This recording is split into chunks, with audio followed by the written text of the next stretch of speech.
if you are in a technology business and you need to quickly fix the issues of your customers. That's where I went to my wife and said, look, this is what has happened. I thought this 60,000 rupees would get me rolling, but that's not the case. So what to do now? Why I'm telling you all these things? Because when we jump to the essentials of startup, of starting a business, I will try to correlate these things over there. So, but cutting the long story short, my father-in-law got retired recently and he had some money. So I resorted to borrowing some money from him. It was handsome actually. So then I bought a used car also for myself, not only for the fashion, which I eventually returned within much earlier than I anticipated, within 5-6 months. That was a very small, moderate start because it was from the resources that I had within myself, because there was no concept of having a venture capitalist or having even particularly in societies of Punjab, Karachi, yes, you can go 100 years ago that people used to make partnerships, the money people used to give money and be partner in the business, and they had the mechanism to monitor as to how to keep a balance and how to protect the capital from the investor side and from the receiving end also. So, I mean, this is that's why it took us a much longer time to actually grow to a size where then you can go to banks to borrow money, or you can go to other high net worth individuals to invest in them. But we, thank God, we never had to, not that we never wanted to. Growth capital is always needed, but there has to be a very defined purpose and very defined, very well crafted plans that how you are going to spend that money and multiply it and make something out of it so that you could return a handsome return on that investment which other people invested in you. And you also take out your operational costs and things like that. So it was, the real kickoff was in around 2005 when we actually decided to go and venture into international market, because domestic market was growing but at a very, very slow pace. And the kind of things we wanted to do, we were really unable to do. I can give you a few examples. By that means, I'm not discouraging you that there is no business here and you cannot survive based on the domestic market. But the kind of aspirations that we had developed over the last 10-15 years actually pushed us to go to international markets and test. Again, it was a tough first 3 years, particularly at a time when our country perception also started turning into some kind of negativity, thanks to CNN and BBC and our allies and all that. So it took us about 3 years to take off, 2 to 3 years actually, when we started actually coming into green area of the financial statements.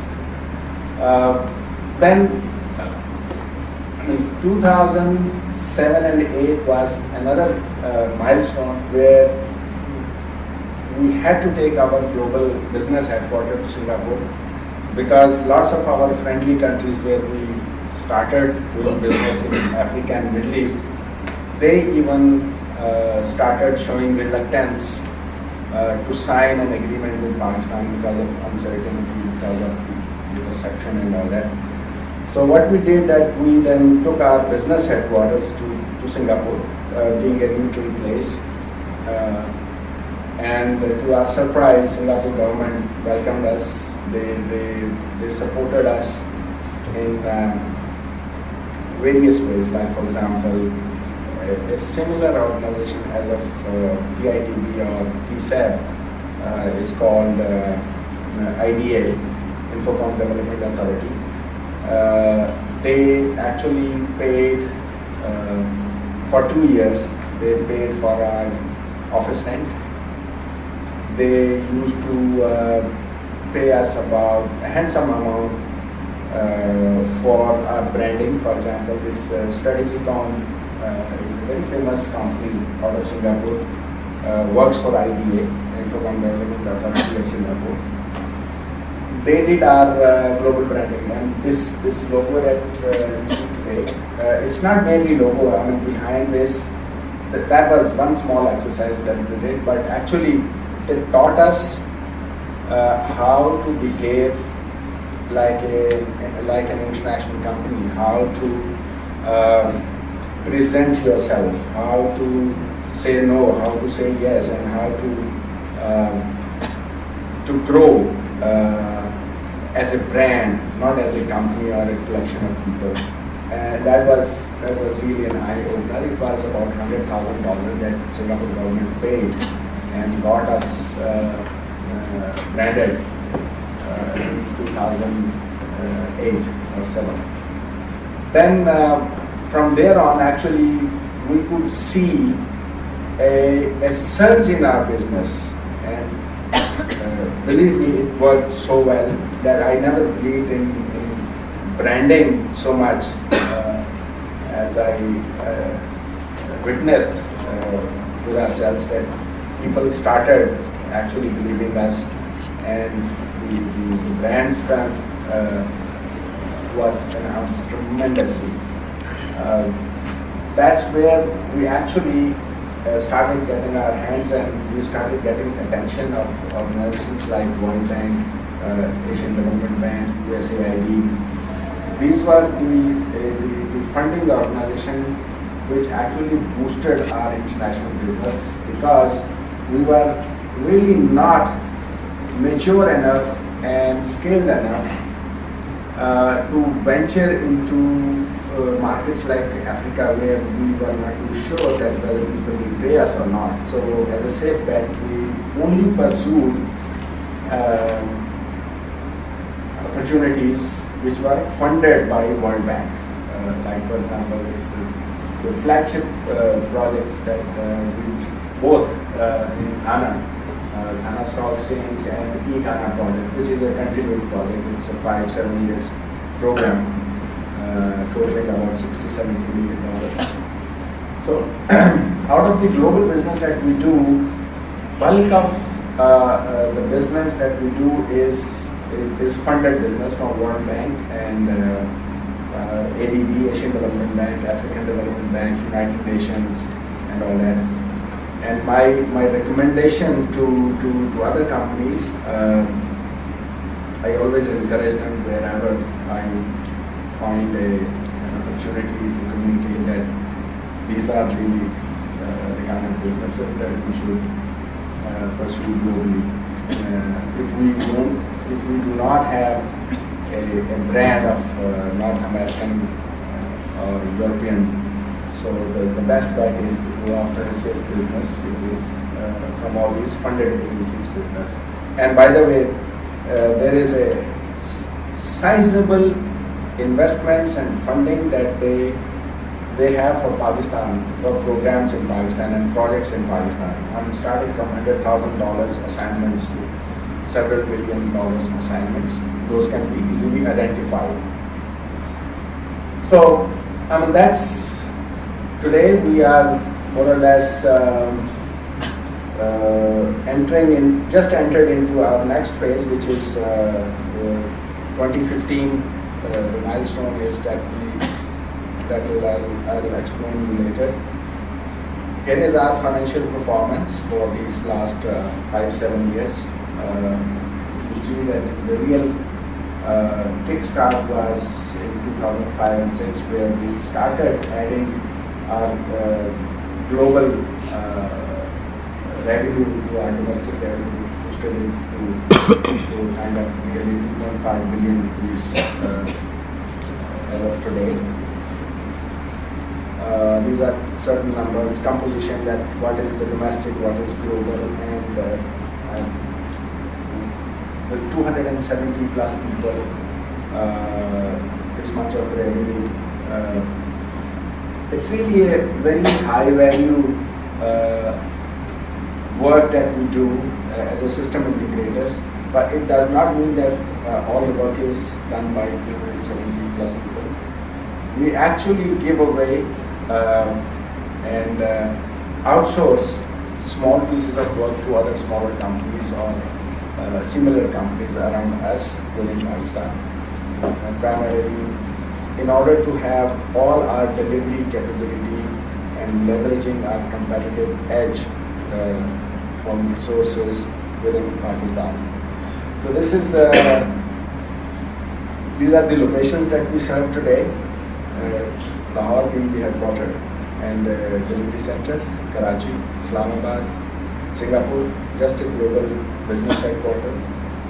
No resources there, all delivery is done from Pakistan. It is just the front face to tell the customers that we are an international company, and we have some Chinese faces, some Indian faces. Not that we want to hide, just we wanted to give the comfort to the community that they want actually safe to do business with Singapore. Okay, fine. But there are still many countries that we signed with Pakistan, like for example in Middle East, Saudi Arabia, East African countries. These are the industry solutions that we primarily work around: financial services industry, capital markets, stock exchanges, investment banking, clearing and settlement houses, central banks. Then we have e-government specialty, G2C, government to citizen and government to business services, tax and revenue, governance, transformation. When I say transformation, it's a terminology which is actually very common within the donor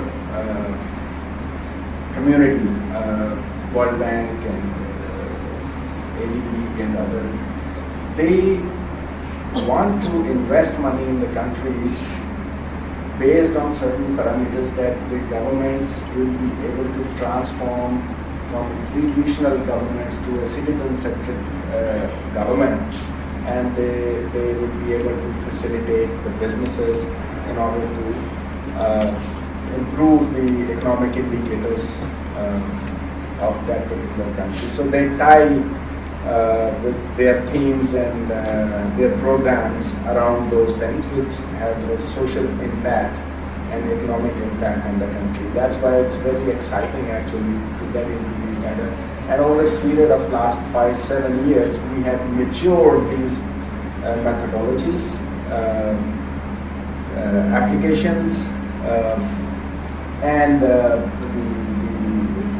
transformation consulting framework actually for emerging and developing economies primarily. And then of course lastly we serve a lots of telecom and utility companies, making their businesses efficient through technology. These are the industries that we serve, and these are the accreditations that we have accumulated so far. We are ISO 9001 for the last 10 years. It's a few years that we actually acquired ISMS 27,000, and we are almost CMI level 3 because we are not a big software house, but of course we need to have mature processes and practices in order to qualify for certain size of projects globally. These are some of the recent global projects that we did. First visible, sizable was Ghana Stock Exchange in 2007, 8, and Ghana, which is a major transformation in EPR, and it also included the development and integration of tax and revenue systems. And it's actually a consortium of 3 companies. One very small company from Pakistan, and SGS, if you might have heard, it's a Swiss company, and Crown Agents out of UK, which is a government-owned company serving in developing countries. So, Securities and Exchange Commission, Central Bank of Sudan, Central Bank of Bangladesh, right?